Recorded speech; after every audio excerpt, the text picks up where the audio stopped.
सो दोस्तों welcome to money stalkers. तो इस वीडियो के अंदर हम लोग बात करने वाले हैं आईआरएफसी के बारे में, यानी कि हम लोग बात करेंगे Indian railway finance corporation limited के बारे में, जिसके अंदर आपको फ्राइडे के दिन 2.34% की पॉजिटिविटी के अंदर क्लोजिंग नजर आया हुआ था एंड 76 रुपीज़ के आसपास हमें आईआरएफसी की क्लोजिंग नजर आ चुकी थी।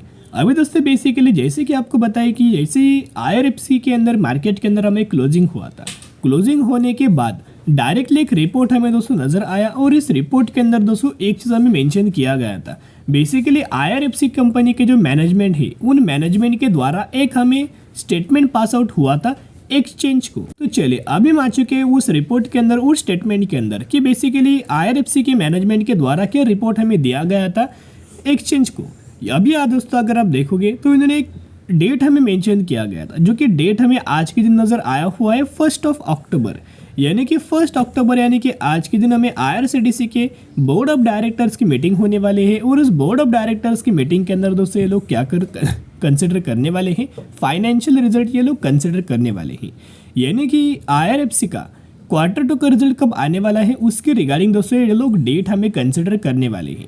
अभी डेट के साथ साथ आपको इस कंपनी के अंदर दोस्तों डिविडेंड का भी बेनिफिट मिल सकता है। अभी डिविडेंड का दोस्तों बेनिफिट कैसे मिलेगा, तो इससे पहले भी बहुत बार मैंने आपके साथ आईआरएफसी कंपनी के बारे में दोस्तों मैंने शेयर किया था, ये डेटा मैंने आपके साथ शेयर किया था। अभी देखिएगा डेटा किस रिगार्डिंग था, डिविडेंड रिगार्डिंग। क्या अगर आप प्रीवियस डेटा अगर आप आईआरएफसी कंपनी का देखोगे तो 2021 में कंपनी ने 2 बार दोस्तों डिविडेंड का बेनिफिट दिया हुआ था, ऑलमोस्ट हमें 17/2/2021 एंड 10/11 यानी कि नवंबर 2021, जो कि 1 पर शेयर का एंड 0.77 पर शेयर का। फिर 2022 में कंपनी ने 2 बार दोस्तों डिविडेंड का बेनिफिट दिया, एक बार दिया था 0.63 पर शेयर का एंड एक बार दिया था 0.80 पर शेयर का। एंड करेंटली अगर आप देखोगे 2023 में कंपनी ने सितंबर महीने के अंदर रिसेंटली डिविडेंड का बेनिफिट दिया था 0.70 पर शेयर का। अभी बहुत ज़्यादा चांसेस ये है कि 2023 का जो सेकेंड वाला जो डिविडेंड का आपको बेनिफिट मिलने वाला है Q2 रिजल्ट्स के साथ साथ ही आपको डिविडेंड का बेनिफिट मिल सकता है, क्योंकि जो सेकेंड बार कंपनी दोस्तों जो डिविडेंड का बेनिफिट दिया तो 2021 में नवंबर के महीने के अंदर दिया था, 2022 में भी अगर आप देखोगे नवंबर के महीने के अंदर दिया था एंड 2023 के अंदर भी डिविडेंड का बेनिफिट नवंबर के महीने के अंदर नजर आ सकता है। ये पॉसिबिलिटीज नजर आ सकती है।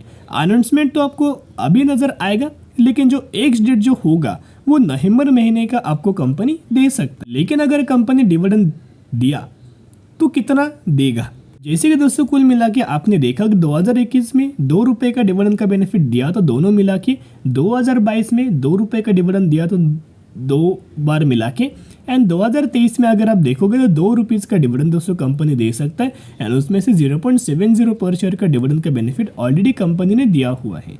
तो इसके मतलब यही दोस्तों पॉसिबिलिटीज नज़र आई है, यही एक चांस नज़र आया है जिसके अंदर आपको डिविडेंड का बेनिफिट दोस्तों मिल सकता है। लेकिन आपको पता है कि कल के दिन यानी कि मंडे के दिन मार्केट क्लोज रहेगा, लेकिन ट्यूसडे के दिन मार्केट दोस्तों ओपन रहेगा। तो जिसके हिसाब से ट्यूसडे के दिन कंपनी के अंदर हमें गिरावट नज़र आ सकता है, क्योंकि फ्राइडे के दिन दोस्तों आफ्टर मार्केट ऑर्डर हमें आईआरएफसी कंपनी के अंदर लगा हुआ है, ऑलमोस्ट 9500 क्वांटिटी का सेल ऑर्डर हमें पहले से लगा हुआ है। तो यहाँ भी अगर आप वो देखोगे तो सेल के लिए क्वांटिटी 9500 के आसपास हमें पहले से लगा हुआ है। जब भी एम ऑर्डर लगता है, आफ्टर मार्केट ऑर्डर लगता है, उस समय जब भी मार्केट ओपन होता है अगले दिन या फिर अगले से अगले दिन, उस दिन दोस्तों जब भी मार्केट ओपन होता है एक तो गैप डाउन वाला चांसेस होता है, अगर गैप डाउन नहीं हुआ तो फ्लैट ओपन होकर थोड़ा बहुत हमें करेक्ट हो जाता है। तो देखिएगा जितना भी हमें अपडेट्स था वो अपडेट्स के बारे में हमने बात किया, लेकिन बहुत सारे लोगों को ओएफएस रिगार्डिंग अभी भी हमें डाउट्स नजर आ रहा है। तो क्या कंपनी के द्वारा करंटली ओएफएस का अनाउंसमेंट क्या हुआ? नहीं, अभी तक दोस्तों कोई भी हमें ओएफएस का अनाउंसमेंट नहीं हुआ। लेकिन दोस्तों जब भी ओएफएस का अनाउंसमेंट होगा लोगों को निकलने का दोस्तों बिल्कुल भी मौका नहीं मिलेगा, इतना पॉइंट नोट करना। तो एक रिक्वेस्ट मैं आपके साथ करना चाहूँगा कि क्या होता है कि कोई भी कंपनी अगर मार्केट के अंदर आता है, मार्केट के अंदर कंपनी आने से जब भी आएगा, आने के बाद 3 सालों के अंदर as per the SEBI rule, SEBI के रूल के हिसाब से जो नया कंपनी मार्केट के अंदर आता है 3 सालों के अंदर उन कंपनी का जो प्रमोटर्स का जो होल्डिंग होना चाहिए 75% या फिर इससे कम होना चाहिए। तो एक रूल होता है, एंड IRFC अगर आप कंपनी का प्रमोटर्स का होल्डिंग देखोगे, गवर्नमेंट का होल्डिंग देखोगे तो 86% के आसपास नज़र आ रहा है। यानी कि इनको अपना जो होल्डिंग है 75% करना पड़ेगा, जिसके हिसाब से इनको 11% का स्टेक दोस्तों 11 से 12% का स्टेक बेचना पड़ेगा। और ये जब भी दोस्तों स्टेक बेचेंगे OFS के माध्यम से दोस्तों ये स्टेक बेचना पड़ता है। OFS एक माध्यम से, एक प्रोसेस से स्टेक बेचना पड़ता है।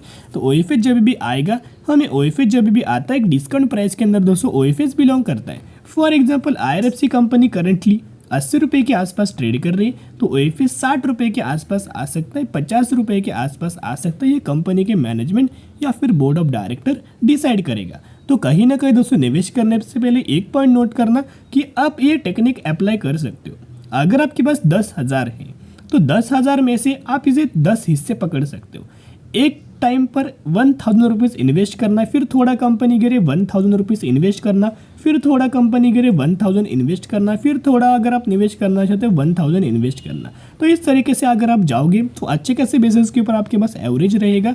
और हर एक प्राइस रेंज के आसपास अगर आप कंपनी को पिकअप करेंगे तो बहुत ही अच्छे खासे जितना कंपनी गिरेगा उतना आपको दोस्तों एवरेज आउट करने का मौका मिल जाएगा, जो भी लोग निवेश करना चाहते हो। तो अभी अगर आप FIS का डेटा देखोगे तो सिमिलर तरीके से FIS की होल्डिंग है। DIS के पास पहले 2.62% का स्टेक था, उन्होंने रिड्यूस करके 2.02% का स्टेक किया। एंड पब्लिक के पास पहले 9.87% का स्टेक था, वो बढ़ा के 10.5% का स्टेक किया हुआ है। कहीं ना कहीं अगर आप देखोगे अगर OFS भी आता है तो आपको कोई प्रॉब्लम नहीं रहेगा। अगर आप 10,000 इन्वेस्ट करना चाहते हो एंड करेंटली अगर आप डायरेक्टली 76 रुपीज़ पर 10,000 डायरेक्टली दोस्तों अगर आप निवेश करेंगे तो ये बिल्कुल भी अच्छा इन्वेस्टमेंट नहीं होगा। अगर कंपनी और गिरे तो आपके पास कैपिटल नहीं रहेगा फिर री इन्वेस्ट करने के लिए, और आपका एवरेज प्राइस भी बहुत ज़्यादा ऊपर हो जाएगा। तो एवरेज आउट भी अच्छा खासा होगा। और आपको धीरे धीरे करके अगर आप निवेश करेंगे 1,000 रुपीज़ अगर आप डालेंगे, अगर आपके पास 10,000 इन्वेस्ट करना है उस कंपनी के अंदर, तो ये इन्वेस्टमेंट आपके लिए तो बहुत अच्छा आने वाले फ्यूचर में बेनिफिशियरी हो सकता है। कंपनी तो फंडामेंटली स्ट्रॉन्ग है, जैसे कि RVNL कंपनी को ढेर सारे ऑर्डर मिलते हैं। तो RVNL कंपनी को अगर दोस्तों फंड अगर चाहिए तो IRFC क्या कंपनी करेगा, फंड दोस्तों प्रोवाइड करेगा। अच्छा खासा फाइनेंस हमें RVNL कंपनी को प्रोवाइड करेगा। तो जिसके हिसाब से RVNL कंपनी प्रोजेक्ट कंप्लीट करेगा, RVNL कंपनी को बेनिफिट होगा एंड IRFC कंपनी को भी बेनिफिट नजर आ जाएगा। तो दोस्तों आज के दिन 1 अक्टूबर है, तो बोर्ड ऑफ डायरेक्टर्स की मीटिंग अभी तक हमें उसका आउटकम नज़र नहीं आया। उसी आउटकम के अंदर आपको पता चलने वाला है कि कंपनी डिविडेंड देने वाली है या फिर नहीं देने वाली। एंड Q2 रिजल्ट्स की डेट हमें दोस्तों उस रिपोर्ट के अंदर दिया जाएगा। तो ज़रूर चैनल को सब्सक्राइब करके रख ताकि जब भी मुझे कंपनी का आउटकम नज़र आएगा 100% हम लोग बात करेंगे। बेसिकली कंपनी के पैरामीटर्स अगर हम देखोगे, रेवेन्यूज के अंदर तो जंप नज़र आ रही है एंड नेट प्रॉफिट्स के अंदर भी जंप नज़र आ रही है। 1328 करोड़ से बढ़ के 1560 करोड़, यानी कि क्वार्टर ऑन क्वार्टर बेसिस तो जंप है। लेकिन वही अगर आप ईयर ऑन बेसिस देखोगे तो 1660 करोड़ के आसपास हमें जून 2022 के अंदर था, वो रिड्यूस होकर 1560 करोड़ में नजर आया हुआ है। धीरे धीरे करके दोस्तों IRFC कंपनी के अंदर भी इंप्रूव नजर आ रही है। एज म्यूचुअल फंड्स के द्वारा भी दोस्तों रिसेंटली जो डेटा है सितंबर 2023 का मैं आपके साथ शेयर कर रहा हूँ, एकदम अपडेटेड डेटा के बारे में हम लोग बात करें। जब 22 म्यूचुअल फंड्स की बाइंग एंड 4 म्यूचुअल फंड्स की सेलिंग हमें IRFC कंपनी के अंदर नजर आया हुआ है। लगातार म्यूचुअल फंड्स इन कंपनीज के अंदर बाइंग कर रहे हैं।